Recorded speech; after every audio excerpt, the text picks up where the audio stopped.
Tonight, Tampa City Council Chairman Orlando Gudes facing sexual harassment allegations, and the details of those allegations were released today in a 60-page report. ABC Action News reporter Rochelle Aline spent today combing through that document.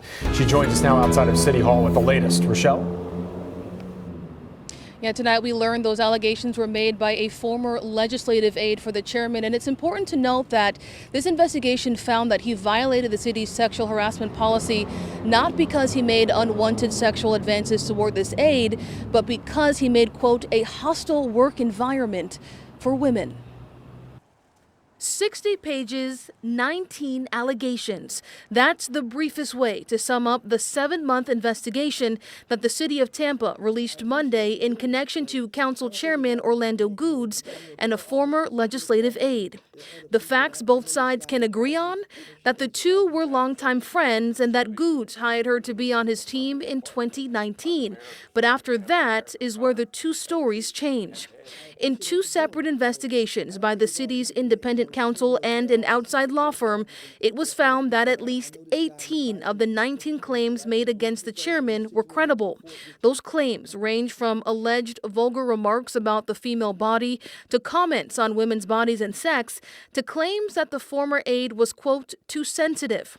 There was also a claim that the aide was referred to as Celie, a character from the movie The Color Purple. In a response to the investigation and in a statement to ABC Action News, Chairman Gudes is pushing back. For the majority of the claims, he says they either didn't happen or that he doesn't remember them happening. He does admit to the Celie nickname, but says it was an inside joke among friends. He also says he may have said that the aide was overly sensitive and needed to toughen up. He admits to calling a city official, quote, fox, but says that it's a nickname and that she wasn't bothered by it.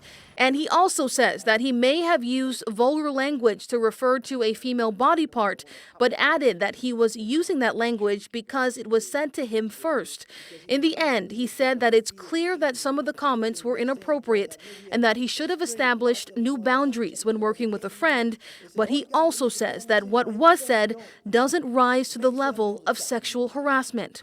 We spoke to attorney Kevin Zwetch, who has experience in workplace law, to better understand what goes into this type of investigation. The law of sexual harassment looks at it both in terms of objectively, what objectively really happened, and then also subjectively is also a consideration, because some people can have subjective differences about the same experience. The councilman's attorney has also questioned whether the city and the mayor had the authority to investigate Gudes because he is an elected official and not a city employee. But both the city and Zwetch say legally they had to because that former aide was a city employee at that time. The duty to the employer still is the same, to provide a harassment-free work environment and to provide a prompt remedial solution to that problem.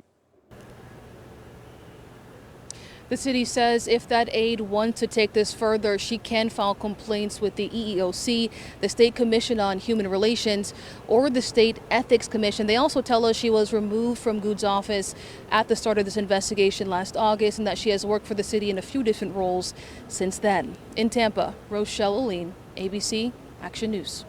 Rochelle, thank you. Meanwhile, Mayor Jane Castor has released the following statement in connection to this investigation. It says, quote, since Orlando Gudes is an elected official, I have no authority over him. However, if he were a city employee, he would be fired over these credible and corroborated sexual harassment revelations. It goes on to say, quote, I know from many years in law enforcement that it takes a great deal of courage for a victim to make harassment and hostile work environment allegations, especially against any supervisor, let alone one as powerful as a city council chairman.